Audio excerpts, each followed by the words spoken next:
Hi friends, my nursing એકેડમીના online digital પ્લેટફોર્મમાં તમારું હાર્દિક સ્વાગત છે.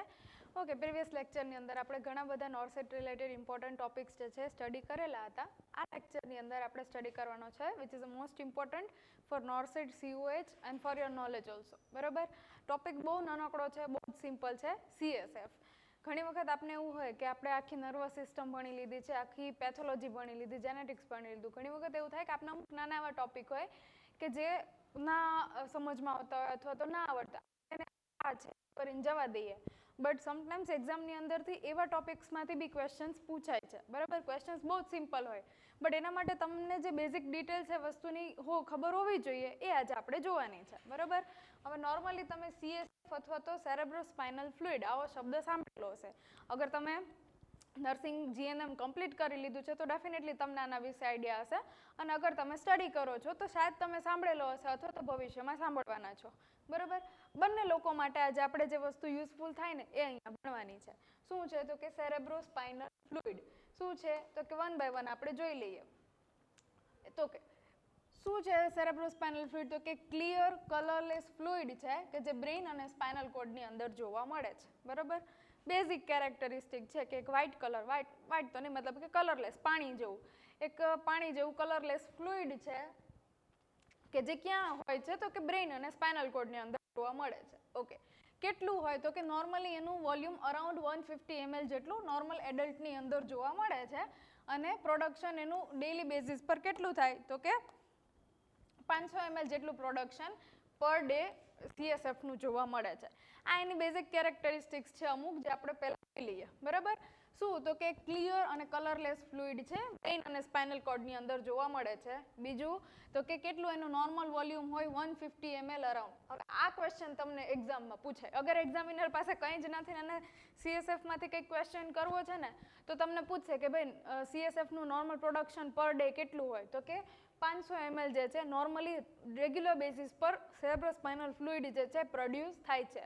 બટ એનું વોલ્યુમ કેટલું મેન્ટેન રહે છે તો કે નિયર અરાઉન્ડ 150 ml જેટલું વોલ્યુમ એક નોર્મલ એડલ્ટની અંદર સેરેબ્રોસ્પાઇનલ ફ્લુઇડનું મેન્ટેન રહે છે. તો બાકીનું ફ્લુઇડ શું કરે છે? કારણ કે રોજ જો 500 ml બનતું હોય પણ એમાંથી તમારા બોડીની અંદર 150 જ એક્ઝિસ્ટ કરતું હોય તો જે રિમેનિંગ ડિફરન્સ છે એ શું થાય તો કે એ જે છે એનું જેવી રીતે પ્રોડક્શન થાય એવી જ રીતે એનું એબ્ઝોર્પ્શન થઈ જાય, અને આ જે સાયકલ છે આખી ચાલુ રહે. બરાબર, બીજું ક્યાં આવેલું હોય મેઇનલી તો કે સબ એરેક્નોઇડ સ્પેસની અંદર તમને નોર્મલી આ સેરેબ્રોસ્પાઇનલ ફ્લુઇડ જે છે જોવા મળે. ના વોટ ઇઝ સબ એરેક્નોઇડ સ્પેસ? આપણે આ વસ્તુ અર્લિયર બી ડિસ્કસ કરેલી છે, બટ વન્સ અગેન હું તમને વસ્તુ સમજાવી દઉં કે આજે ફોર એક્ઝામ્પલ તમારું બ્રેઇન છે અને આ તમારી સ્પાઇનલ કોર્ડ છે. તો આના અરાઉન્ડ 3 લેયર આવેલા હોય મેનિન્જીસના. બરાબર, આ પહેલું લેયર, આ બીજું લેયર અને આ ત્રીજું લેયર. બરાબર, જેને આપણે કહીએ નોર્મલ લેંગ્વેજની અંદર મેનિન્જીસ. શું કહીએ? મેનિન્જીસ. બરાબર, લેયર્સ ઓફ મેનિન્જીસ. 3 લેયર મોસ્ટલી આ બ્રેઇન અને સ્પાઇનલ કોર્ડના સરાઉન્ડિંગ જે છે તમને જોવા મળે છે. શું છે એના નામ? તો કે આ જે સૌથી બહારનું લેયર છે ને એને આપણે કહીએ ડ્યુરામેટર. શું કહીએ? ડ્યુરામેટર. પછીનું જે વચ્ચેનું છે ને એને આપણે કહીએ એરેક્નોઇડ મેટર. એરેક્નોઇડ મેટર. અને સૌથી જે અંદરનું છે ને એને આપણે કહીએ પાયામેટર. બરાબર, હવે જેમ આ 3 લેયરના નામ છે ને એમ આ 3 લેયરની વચ્ચેની જે સ્પેસ છે ને એના બી નામ છે. શું તો કે અગર તમે બ્રેઇનની વાત કરો તો આ જે લેયર છે આની ઉપર શું આવશે તો કે તમારું સ્કલ. અને જો તમે સ્પાઇનલ કોર્ડની વાત કરો તો હવે અહીંયા શું આવશે તો કે તમારી વર્ટિબ્રા. બરાબર, આ નોર્મલ લોકેશન છે મેનિન્જીસની, બ્રેઇન અને સ્પાઇનલ કોર્ડની. બરાબર, આની જે ડ્યુરામેટરની સૌથી ઉપર શું આવશે તો કે સ્કલ, અને જેવું અહીંયા ડ્યુરામેટર સ્પાઇનલ કોર્ડની અંદર વાત કરીએ તો એની બહાર આવશે એક્ઝેક્ટલી તમારી જે સ્પાઇનલ વર્ટિબ્રા છે. તો જે સ્પેસ એક્ઝેક્ટલી આ સ્કલ અને ડ્યુરામેટર વચ્ચે અથવા તો વર્ટિબ્રા અને ડ્યુરામેટરની વચ્ચે છે ને એ સ્પેસને આપણે કહીશું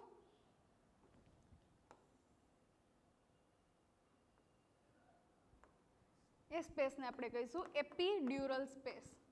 શું કહીશું? એપિડ્યુરલ સ્પેસ. બરાબર.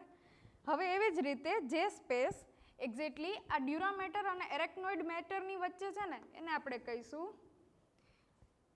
સબડ્યુરલ સ્પેસ. અને એવી જ રીતે છેલ્લી વસ્તુ કે જે પાયા મેટર અને એરેક્નોઇડ મેટર વચ્ચેની જે સ્પેસ છે ને એને આપણે કહીશું સબ એરેક્નોઇડ સ્પેસ.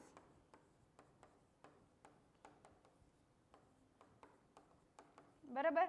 સો એક્ઝેક્ટલી કંઈક આવી રીતે આ મેનિન્જીસ અને મેનિન્જીસની વચ્ચેની સ્પેસીસ આપણે એક્ઝિસ્ટ કરતી હોય છે અથવા જોઈએ છીએ. શું? તો કે ભાઈ 3 લેયર હોય મેનિન્જીસના. આ છે તમારું બ્રેઇન અને આ છે તમારી સ્પાઇનલ કોર્ડ. બરાબર.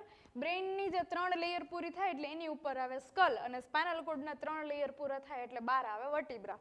હવે વર્ટિબ્રા, સ્કલ અને ડ્યુરામેટરની વચ્ચેની જે સ્પેસ છે એને આપણે કહીશું એપિડ્યુરલ સ્પેસ. ડ્યુરામેટર અને એરેક્નોઇડ મેટર વચ્ચેની જે સ્પેસ છે એને આપણે કહીશું સબડ્યુરલ સ્પેસ. અને એરેક્નોઇડ અને સૌથી અંદરનું પાયામેટર આની વચ્ચેની જે સ્પેસ છે એને આપણે કહીશું સબ એરેક્નોઇડ સ્પેસ. તો આ જે સેરેબ્રોસ્પાઇનલ ફ્લુઇડ છે ક્યાં આવેલું હોય તો કે ભાઈ આ સબ એરેક્નોઇડ સ્પેસ છે ને એની અંદર એક્ઝેક્ટલી આ જે સેરેબ્રોસ્પાઇનલ ફ્લુઇડ છે ને એ તમને જોવા મળે છે. બરાબર. શું છે સેરેબ્રોસ્પાઇનલ ફ્લુઇડના ફંક્શન્સ? તો કે ભાઈ પહેલું કે પ્રોટેક્શન. કેને પ્રોટેક્શન આપે છે? તો કે બ્રેઇનને એક પ્રોટેક્શન આપે છે એઝ અ કુશન, મતલબ કે એક ઓશિકાની જેમ વર્ક કરે છે અને બ્રેઇનને પ્રોટેક્ટ કરે છે કે બહારથી કોઈ હાર્મફુલ વસ્તુ એની જોડે એક્ઝેક્ટલી એને હાર્મ ના કરી શકે. અને બીજું કે કોઈ બી શોક જે છે જેને આપણે શોર્ટ ગુજરાતીમાં કહીએ એને એબ્ઝોર્બ કરી શકે છે આ સેરેબ્રોસ્પાઇનલ ફ્લુઇડ. બરાબર. એટલા માટે એને આપણે કહીએ શોક એબ્ઝોર્બર. બીજું એનું ફંક્શન શું છે? તો કે બીજું ફંક્શન છે મેન્ટેન પ્રેશર ઇનસાઇડ સ્કલ. સ્કલની અંદર અથવા તો ક્રેનિયલ કેવિટીની અંદરનું જે પ્રેશર હોય એને આપણે કેવું પ્રેશર કહીએ? ઇન્ટ્રાક્રેનિયલ પ્રેશર, આઈસીપી તરીકે ઓળખીએ. બરાબર. તો આ આઈસીપીને મેન્ટેન કરવાનું જે કામ છે ને એ કોણ કરશે? તો કે આ જે સેરેબ્રોસ્પાઇનલ ફ્લુઇડ છે ને એ પોતાનું અમાઉન્ટ જાળવી અને આ જે ઇન્ટ્રાક્રેનિયલ પ્રેશર છે ને એને મેન્ટેન કરવાનું કામ કરશે. ત્રીજું છે ન્યુટ્રિયન્ટ ટ્રાન્સપોર્ટ અને વેસ્ટ રિમૂવલ. હવે એક ક્વેશ્ચન મે બી તમારા માઇન્ડમાં આવે કે ભાઈ બ્રેઇનને બ્લડની સપ્લાય છે તો ન્યુટ્રિશન અને જે એક્સચેન્જ છે એ તો ત્યાંથી થઈ જશે, બટ જે સેરેબ્રોસ્પાઇનલ ફ્લુઇડ છે એની અંદર શું હોય તો કે મેઇનલી ગ્લુકોઝ જોવા મળે અને ઇલેક્ટ્રોલાઇટ્સ જોવા મળે.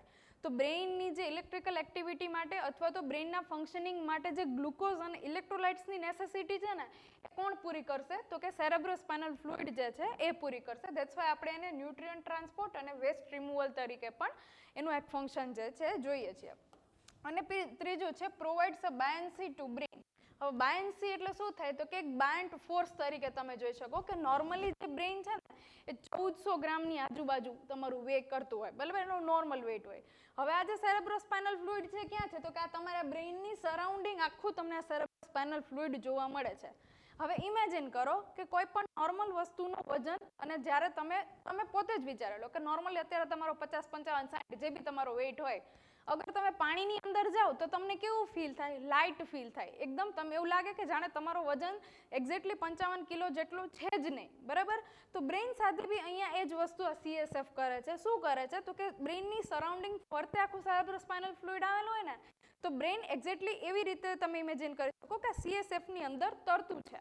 બરાબર. સો ધેટ્સ વાય એ બ્રેઇનને એક બાયન્ટ ફોર્સ આપે છે. એનો જે એક્ઝેક્ટ વેઇટ છે ને એ તમને ફીલ નથી થવા દેતો. સરાઉન્ડિંગ 1400 ગ્રામ જેટલું નોર્મલ વેઇટ હોય તે સેરેબ્રોસ્પાઇનલ ફ્લુઇડના હોવાના લીધે 50 ગ્રામ જેટલો તમને જોવા મળે. બરાબર. સો that's the main importance of cerebrospinal fluid in brain. તો નોર્મલી આટલા ફંક્શન માટે જે CSF છે એ તમારા બ્રેઇનની અંદર આવેલું હોય. એક વખત ક્વિક રિવિઝન કરી નાખો. શું છે તો કે કલરલેસ ક્લિયર ફ્લુઇડ છે. ક્યાં આવેલું હોય? બ્રેઇન અને સ્પાઇનલ કોર્ડની અંદર આવેલું હોય. કેટલું વોલ્યુમ હોય એનું? તો કે અપ્રોક્સિમેટ 150 ml જેટલું વોલ્યુમ CSFનું આપણા બોડીની અંદર એડલ્ટની અંદર મેન્ટેન થાય છે. નોર્મલ એનું પ્રોડક્શન કેટલું છે? તો કે પર ડે 500 ml જેટલું નોર્મલી રોજે રોજ CSF તમારી બોડીની અંદર પ્રોડક્શન થાય છે. બીજું ક્યાં આવેલું હોય? તો કે ભાઈ સબ એરેક્નોઇડ સ્પેસની અંદર આવેલું હોય. અને એના શું ફંક્શન છે? તો કે પ્રોટેક્શન, એક કુશન તરીકે વર્ક કરે છે અને બીજું કે એક શોક એબ્ઝોર્બર તરીકે વર્ક કરે છે. બીજું તો કે તમારું આઈસીપી જે છે એને મેન્ટેન કરીને રાખે છે. ન્યુટ્રિયન્ટ્સ અને વેસ્ટ રિમૂવલના એક મીડિયમ તરીકે કામ કરે છે. મતલબ કે CSFની અંદર શું હોય તો કે ગ્લુકોઝ હોય અને ઇલેક્ટ્રોલાઇટ્સ હોય. તો બ્રેઇનની જે ઇલેક્ટ્રોલાઇટ્સ અને ગ્લુકોઝની નેસેસિટી છે એ બી આ CSF કમ્પ્લીટ કરશે. અને લાસ્ટમાં એક બાયન્ટ ફોર્સ જે છે એ બ્રેઇનને આપશે, જેના લીધે બ્રેઇનનું જે એકચ્યુઅલ વેઇટ છે એ એક્ઝેક્ટલી તમને ફીલ ના થાય. હવે નોર્મલી તમે એવું વિચારો કે ભાઈ તમારા માથા ઉપર કોઈએ 1.5 કિલો વજન મૂકી દીધું હોય તો તમને કેવું ફીલ થાય? તો એ જે વેઇટ છે ને એ તમને ફીલ ના થાય એટલા માટે આ CSF એક નોર્મલ સર્ક્યુલેશનની અંદર ફરતું દેખાય કે જે તમારો નોર્મલ એકચ્યુઅલ વેઇટ છે ને એને તમને ફીલ ના થવા દે. બરોબર, જેને કહેવાય છે બાયન્સી. તો બેઝિક કેરેક્ટરિસ્ટિક આ સેરેબ્રોસ્પાઇનલ ફ્લુઇડની આટલી જોવા મળે છે. બરોબર, ઓકે. શું છે નેક્સ્ટ? તો કે હવે આપણે 1 by 1 એનું પ્રોડક્શન, એનો ફ્લો અને એનું ડ્રેનેજ જોઈએ કે ભાઈ દરરોજ 150 ml મેન્ટેન થાય છે અને 500 ml બને છે. તો કેટલું બને છે, ક્યાં બને છે, કેવી રીતે ફ્લો કરે છે અને એન્ડમાં એ ક્યાં એનું એબ્ઝોર્પ્શન જોવા મળે છે. બરાબર, તો પહેલું છે CSF પ્રોડક્શન. ઓકે, પ્રોડક્શનની અંદર આપણે શું જોવાનું છે તો કે પ્રોડ્યુસ્ડ બાય કોરોઇડ પ્લેક્સસ. હવે અગર તમને બ્રેઇનની એનાટોમી થોડી ઘણી બી ખ્યાલ છે તો એક્ઝેક્ટલી આ જગ્યાએ તમે જોઈ શકો છો કે આ જે ઓરેન્જ કલરનો પાર્ટ છે એને આપણે કહીએ કોરોઇડ પ્લેક્સસ. આ કોરોઇડ પ્લેક્સસની અંદર મેઇનલી આ CSFનું પ્રોડક્શન તમને થતું જોવા મળે છે મેઇનલી. અને કોરોઇડ પ્લેક્સસ પછી એ ક્યાં જોવા મળે તો કે લેટરલ વેન્ટ્રિકલ્સની અંદર, થર્ડ વેન્ટ્રિકલની અંદર અને ફોર્થ વેન્ટ્રિકલની અંદર. એમાં મેજરલી જે છે લેટરલ વેન્ટ્રિકલની અંદર જોવા મળશે, ધેન થર્ડ અને ફોર્થની અંદર જોવા મળશે. હવે અગર તમે નામ વાઇઝ જાઓ તો વેન્ટ્રિકલના તમને 3 જ નામ જોવા મળશે, લેટરલ, થર્ડ અને ફોર્થ. બટ એક્ઝેક્ટલી વેન્ટ્રિકલ્સ જે છે કેટલા હોય તો કે નોર્મલ બ્રેઇનની અંદર 4 વેન્ટ્રિકલ હોય. 2 લેટરલ વેન્ટ્રિકલ, 1 થર્ડ અને 1 ફોર્થ. બરાબર, ક્યાં છે તો કે ભાઈ આ એક્ઝેક્ટલી તમને આ જે દેખાય છે આ જે આ સાઈડ હોય ને એક રાઈટ હેમિસ્ફેરનું અને એક લેફ્ટ હેમિસ્ફેરનું આવું તમે ઇમેજિન કરી શકો. એટલા માટે નોર્મલી અગર તમે જોવા જાઓ ને તો તમને કંઈક આ રીતનું દેખાય. બરાબર,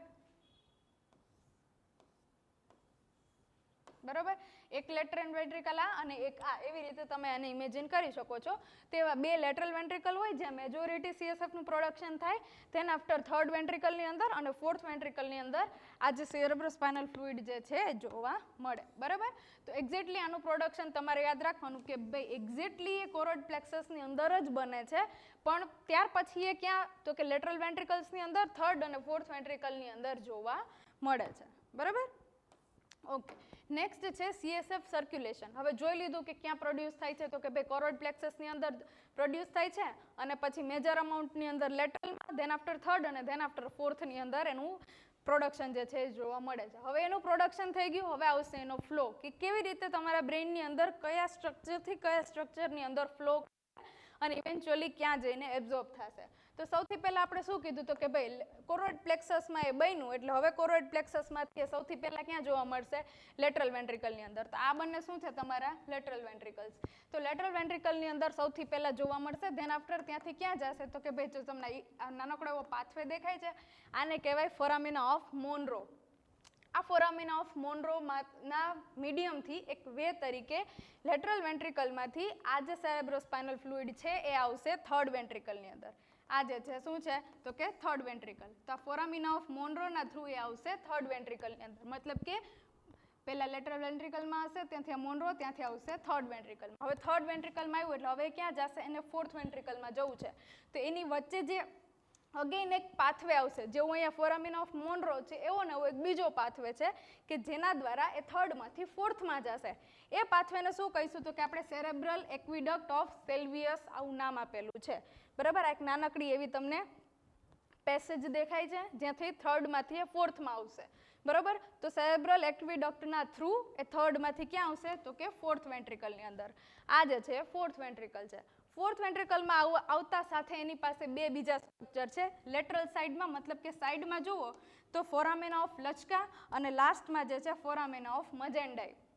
એવા 2 સ્ટ્રક્ચર તમને જોવા મળે જેમાં એ ફોર્થ વેન્ટ્રિકલ પછી પાસ થશે અને અહીંયાથી લાસ્ટમાં એ સેરેબ્રોસ્પાઇનલ ફ્લુઇડ જે છે એ સબ એરેક્નોઇડ સ્પેસની અંદર જતું રહેશે અને સ્પાઇનલ કેનાલની અંદર ફરીથી પાછું રોટેશન, સર્ક્યુલેશન પૂરું કરવા જશે. બરાબર, તો તમે આવી રીતે ઇમેજિન કરો કે ભાઈ આ તમારું બ્રેઇન છે અને આ સ્પાઇનલ કોર્ડ છે. બ્રેઇનના આ જે સ્ટ્રક્ચર છે ભાઈ, પહેલાં તો કે કોરોડ પ્લેક્સસમાંથી બન્યું લેટરલ વેન્ટ્રિકલની અંદર, ફોરામિના ઓફ મોનરોની અંદર, પછી થર્ડ વેન્ટ્રિકલની અંદર, પછી સેરેબ્રલ એક્વિડક્ટની અંદર, પછી ફોર્થ વેન્ટ્રિકલની અંદર, પછી ત્યાંથી આ ફોરામિના ઓફ લચકા અને મજેન્ડાઈની અંદર, અને લાસ્ટમાં સ્પાઇનલ કેનાલની અંદર. અહીંયા સ્પાઇનલ કેનાલને ફરીથી ઘૂમરો મારીને પાછું ક્યાં આવશે? ઉપર. બરાબર. તો બ્રેઇનમાં એક્ઝેક્ટલી આટલા સ્ટ્રક્ચર્સમાંથી પાસ થઈ અને પછી સ્પાઇનલ કોડની અંદર આ જે CSF છે એ ફ્લો કરશે. બરાબર. આ વસ્તુ આપણે જાણવી શું કામ જરૂરી છે?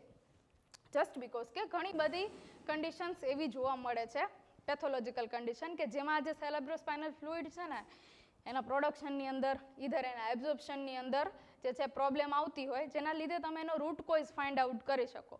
હવે આપણે હાર્ટનું સર્ક્યુલેશન કેવું સરસ યાદ રાખીએ કે ભાઈ સુપિરિયર વેના કહેવામાંથી રાઇટ એટ્રિયમમાં આવશે, રાઇટ વેન્ટ્રિકલમાં જશે, લંગ્સમાં જશે, લેફ્ટ એટ્રિયમમાં આવશે, લેફ્ટ વેન્ટ્રિકલ, એઓર્ટા અને બોડી. જેમ આ વસ્તુ યાદ રાખીએ એમ સેમ વસ્તુ આપણે અહીંયા સેરેબ્રોસ્પાઇનલ ફ્લુઇડની યાદ રાખવાની છે, CSFની યાદ રાખવાની છે. મગજમાં ગોખી લો, ફિટ કરી લો, તમને જેવી રીતે યાદ રહે એવી રીતે આ સ્ટ્રક્ચર્સ તમારે આવી રીતે યાદ રાખવાના. તો કે પહેલું કોરોઇડ પ્લેક્સસમાં ફોર્મેશન થશે, ત્યાંથી 2 લેટરલ વેન્ટ્રિકલમાં જશે, ત્યાંથી એક નાનકડો પેસેજ છે જેને આપણે કહીએ ફોરામિના ઓફ મોનરો, એના થ્રુ એ થર્ડમાં જશે, પછી સેરેબ્રલ એક્વિડક્ટમાંથી ફોર્થમાં જશે, ફોર્થમાં એને ત્યાં 2 ફોરામિન છે, એક લેટરલ અને એક ડાઉનવર્ડ. લેટરલ છે લચકા અને લાસ્ટમાં મજેન્ડાઈ. એ મજેન્ડાઈથી એ ફોરામિન ઓફ મેગ્નમના થ્રુ જતું રહેશે સ્પાઇનલ કોડની અંદર. સ્પાઇનલ કોડની અંદર બી એ જે સબ એરેક્નોઇડ સ્પેસ છે એ તો આખી કન્ટિન્યુઅસ જ છે તમારા બ્રેઇન અને સ્પાઇનલ કોડને. ત્યાંથી ફરીથી એક આખો રાઉન્ડ મારીને પાછું આવશે ઉપર બ્રેઇનની અંદર. બરાબર. તો આટલો જે નોર્મલ CSF સર્ક્યુલેશન આપણા બ્રેઇન અને સ્પાઇનલ કોડની અંદર જોવા મળે છે. બરાબર. નેક્સ્ટ છે CSF ડ્રેનેજ. હવે આપણે એનું પ્રોડક્શન જોઈ લીધું, એનું સર્ક્યુલેશન જોઈ લીધું. નેક્સ્ટ વસ્તુ જે જોવાની છે દેટ ઇઝ એનું ડ્રેનેજ, કે ભાઈ આટલું બધું બને છે 500 અને રહે છે કેટલું 150, તો બાકીનું બધું ક્યાં જાય? તો એને કહેવાય એનો ડ્રેનેજ. તો એ વસ્તુ આપણે હવે જોવાની છે કે CSF જે છે ડ્રેન ક્યાં થાય, અથવા તો એનું એબ્ઝોર્પ્શન જે છે કેવી રીતે થાય. હવે એનું પ્રાઇમરી એબ્ઝોર્પ્શન છે ને વાયા એરેક્નોઇડ વિલાઈ ના થ્રુ થાય. હવે એરેક્નોઇડ વિલાઈ મતલબ કે આ જે સબ એરેક્નોઇડ સ્પેસ છે ને, આ સબ એરેક્નોઇડ સ્પેસની અંદર આવા એક નાના ફિંગર લાઈક પ્રોજેક્શન આવેલા હોય. હવે નોર્મલી CSF હોવાનું તો સબ એરેક્નોઇડ સ્પેસની અંદર જ છે, તો એ જે સબ એરેક્નોઇડ સ્પેસની અંદર આ જે ફિંગર લાઈક પ્રોજેક્શન છે ને એને આપણે કહીએ એરેક્નોઇડ વિલાઈ. આ એરેક્નોઇડ વિલાઈ એ CSFનું એબ્ઝોર્પ્શન પ્રાઇમરીલી કરી લેશે. સબ એરેક્નોઇડ સ્પેસની અંદરથી આ જે વિલાઈ છે એ પોતાની અંદર CSFનું જે છે એ એબ્ઝોર્પ્શન કરી લેશે. આ CSFનું એબ્ઝોર્પ્શન એમાં થયા પછી એને શું કરશે? તો કે અહીંયાથી આના થ્રુ અહીંયા આને કહેવાશે સુપિરિયર સજાઇટલ સાઇનસ. બરાબર. આની અંદર એ CSFને જે છે મોકલી દેશે. બરાબર. અને આની અંદરનું જે વિનસ ડ્રેનેજ, મતલબ કે તમારા બ્રેઇનમાંથી જે ડીઓક્સિજનેટેડ બ્લડ કેરી કરતી બ્લડ વેસલ્સ છે ને એ એને બ્લડની અંદર મિક્સ કરી દેશે અને પછી વેના કહેવાના થ્રુ રાઇટ એટ્રિયમની અંદર મોકલી દેશે. હવે સિચ્યુએશન એવી બને કે તમને કન્ફ્યુઝન થાય કે આપણે તો એવી વાત કરી હતી કે ભાઈ CSF બ્રેઇન અને સ્પાઇનલ કોડમાં હોય તો રાઇટ એટ્રિયમમાં ક્યાં પહોંચ્યું? તો હવે વસ્તુ સમજો. આપણે કરવાનો છે એનું પ્રાઇમરી એબ્ઝોર્પ્શન. નાવ CSF એઝ CSF, મતલબ કે CSF પોતે સેરેબ્રોસ્પાઇનલ ફ્લુઇડ તરીકે અહીંયા એબ્ઝોર્બ થઈ જાય એટલે એની વાર્તા પૂરી. એરેક્નોઇડ વિલાઈની અંદર એક વખતે એબ્ઝોર્બ થઈ ગયું એટલે પોતાની એક CSF તરીકેની આઈડેન્ટિટી એની કેવી થઈ જાય? પૂરી થઈ જાય. એ CSF અહીંયાથી જ્યારે આ સુપિરિયર સજાઇટલ સાઇનસની અંદર એબ્ઝોર્બ થાય ને એટલે વિનસ બ્લડની હારે મિક્સ થઈ જાય. મતલબ કે બ્રેઇનનું જે પોતાનું ડીઓક્સિજનેટેડ બ્લડ ફરીથી આપણા હાર્ટમાં જાય ને એની જોડે મિક્સ થઈ જાય. એની જોડે મિક્સ થઈ જાય એટલે પોતાની CSF તરીકેની આઈડેન્ટિટી એ ગુમાવી દે, કારણ કે હવે શું થઈ ગયું? એ બ્લડ હારે મિક્સ થઈ ગયું. અને જેવું એ બ્લડ હારે મિક્સ થઈ જાય ત્યારે it becomes a part of plasma. Plasma કેવું હોય? કલરલેસ ફ્લુઇડ છે. બરાબર. તો જે તમારા બ્લડની અંદર આવેલું હોય તો એવી રીતે આ જે CSF છે એ પ્લાઝમાની અંદર મિક્સ થઈ જાય અને બ્લડનો એક પાર્ટ બની અને તમારા નોર્મલ સિસ્ટમિક સર્ક્યુલેશનની અંદર ફરવા માંડે અને પછી નોર્મલી એનું ડ્રેનેજ જે છે થઈ જાય. બરાબર. તો આ રીતે જે છે CSF બન્યા પછી તમારી બોડીમાંથી ડ્રેઇન થાય. બરાબર. શું પ્રોસેસ છે? તો કે ભાઈ સબએરેક્નોઇડ વિલાઈમાં એનું ઓબ્ઝર્પ્શન થયું એટલે આ વિલાઈમાંથી ક્યાં જશે? તો કે સાઇનસની અંદર વયું જશે. સાઇનસમાંથી એના અલગ અલગ આપણે ડિસ્કસ કરવાની જરૂર નથી. અલગ અલગ વેના થ્રુ ઇવેન્ચ્યુઅલી જ્યુગ્યુલર વેઇનમાંથી તમારે રાઇટ એટ્રિયમની અંદર પહોંચી જાય અને now it mix with blood and becomes a part of plasma. મતલબ કે તમારા બ્લડમાં મિક્સ થઈ અને તમારા પ્લાઝમાનો એક પાર્ટ બની જાય અને પોતાની CSF તરીકેની આઈડેન્ટિટી જે છે એ ગુમાવી દે અને તમારા પ્લાઝમાની અંદર એ આખું મિક્સ થઈ જાય. CSF એને તમે ત્યાં સુધી જ કહી શકો જ્યાં સુધી તમારા બ્રેઇન અને સ્પાઇનલ કોડની અંદર ફરે છે. જેવું એ વિનસ બ્લડમાં મિક્સ થયું એવી એની પોતાની CSFની આઈડેન્ટિટી જે છે ત્યાં જ ખતમ અને પછી એ પ્લાઝમાનો એક પાર્ટ બની તમારે સિસ્ટમિક સર્ક્યુલેશનમાં આવી જશે અને પછી ડ્રેઇન થઈ જશે. બરાબર. સો નોર્મલ આ એક આખી પ્રોસેસ છે સેરેબ્રોસ્પાઇનલ ફ્લુઇડ બનવાની, એનું સર્ક્યુલેશન થવાની અને ઇવેન્ચ્યુઅલી એનું ડ્રેઇનેજ થવાની. બરાબર. હવે રેગ્યુલેશન ઓફ CSF કે કેવી રીતે તમારું બ્રેઇનની અંદર અને સ્પાઇનલ કોડની અંદર આનું રેગ્યુલેશન થાય. તો કોઈ પણ વસ્તુ મેન્ટેન કરવા પાછળ કોઈ પણ ફ્લુઇડ તમારી બોડીની અંદર મેન્ટેન થવા પાછળ 2 ફેક્ટર રિસ્પોન્સિબલ હોય. પહેલું એનું પ્રોડક્શન અને બીજું એનું એબ્ઝોર્પ્શન. જો પ્રોડક્શન અને એબ્ઝોર્પ્શન બેલેન્સમાં તો ફ્લુઇડની અમાઉન્ટ બેલેન્સમાં. અગર પ્રોડક્શન વધી ગયું, એબ્ઝોર્પ્શન ઘટી ગયું તો બી પ્રોબ્લેમ, અને પ્રોડક્શન ઘટી ગયું અને એબ્ઝોર્પ્શન વધી ગયું તો બી પ્રોબ્લેમ. બરાબર. તો એનું બેલેન્સ કેવી રીતે થાય? તો કે કોરોઇડ પ્લેક્સસ જે CSF બનાવે છે અને એરેક્નોઇડ વિલાઈ જે CSF એબ્ઝોર્બ કરે છે, આ બંનેનું કોર્ડિનેશન જ્યારે ચાલે ને ત્યારે approximate 7 to 15 mm of Hg તમારું ICP જે છે મેન્ટેન થાય, જેને કહેવાય રેગ્યુલેશન ઓફ CSF. બરાબર. તમારી ઇન્ટ્રાક્રેનિયલ પ્રેશર શેના લીધે? તો કે આ જે સેરેબ્રોસ્પાઇનલ ફ્લુઇડ તમારા મગજમાં ઘૂમે છે ને એના લીધે જે પ્રેશર બને કહેવાય આપણે ઇન્ટ્રાક્રેનિયલ પ્રેશર.